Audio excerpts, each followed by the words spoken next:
Há 66 anos, nascia aquela que seria reconhecida como o berço da uva Itália no Brasil. Estou falando da nossa querida cidade Ferraz de Vasconcelos. Uma cidade acolhedora, amiga, reconhecida por alguns como o portal de entrada do Alto Tietê e conhecida no Brasil inteiro como o berço da uva Itália no Brasil. Mas a história não para por aqui. Temos que escrever a nova história. Os próximos 4, 8, 10, 12, 30, 60 anos. Só que dessa vez será escrita por mim e por você. E qual a história que nós queremos deixar para as próximas gerações? Uma coisa tem que ser dita. Temos que fazer muito mais para que essa cidade seja reconhecida como a cidade do desenvolvimento, como a cidade daquele povo que acredita e que a cada vez sonha em voar mais alto.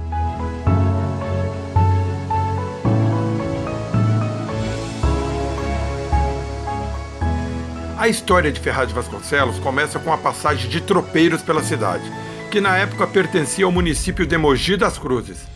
Esses tropeiros levavam alimentos, lenhas e carvão da região para São Paulo, e outros passavam por aqui vindos do Rio de Janeiro, naquela época a capital do Império.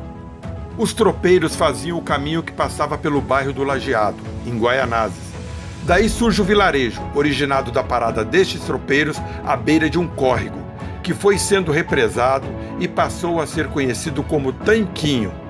O bairro do Tanquinho era a parada dos tropeiros, que vinham da capital do Império, lembra? O Rio de Janeiro, rumo a São Paulo. Não somente eles, como também bandeirantes, caçadores e, acreditem, até Dom Pedro I, ou Pedro I do Brasil.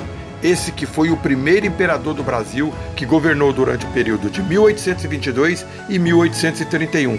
Aliás, foi ele quem declarou a independência do Brasil em 7 de setembro de 1822 e ortogou a primeira Constituição em 1824. Portanto, o que conhecemos hoje como o bairro do Tanquinho foi o início da criação da nossa cidade, no ano de 1953. Há exatos 66 anos. A cidade é e sempre foi reconhecida como o berço da uva Itália no Brasil, mesmo quando a cidade ainda era constituída de terras particulares. Aqui já era cultivada a uva Itália. Para se ter uma ideia do que isso significa, entre as décadas de 1950 e 1960, haviam mais de 150 chácaras produzindo uvas, e elas juntas produziam em torno de 300 toneladas de uva Itália.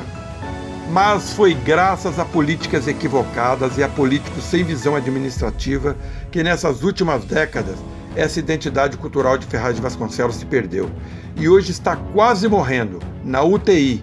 Isso porque, infelizmente, atualmente restaram poucos produtores da uva Itália na cidade, mesmo sendo a nossa cidade conhecida e reconhecida como sendo a primeira a produzir a uva Itália no Brasil.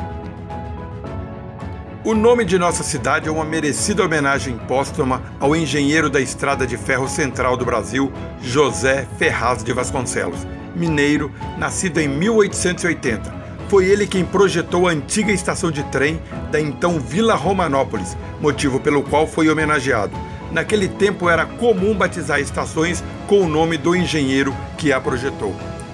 Mas hoje, cabe a cada um de nós resgatarmos a cultura e a identidade de nossa cidade, pois nós, do Patriota 51 Ferraz de Vasconcelos, acreditamos que um povo sem identidade é um povo sem referência.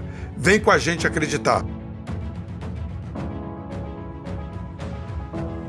Agora que nós conhecemos um pouco mais a nossa história e podemos ver nossa cidade lá de cima, só resta uma coisa a dizer. Ferraz de Vasconcelos, berço da uva Itália no Brasil. Nossos parabéns. Deus possa abençoar poderosamente essa cidade e este povo.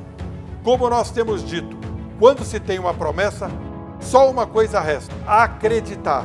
Por isso nós do Patriota 51 Ferraz convidamos você para vir com a gente acreditar. Vem!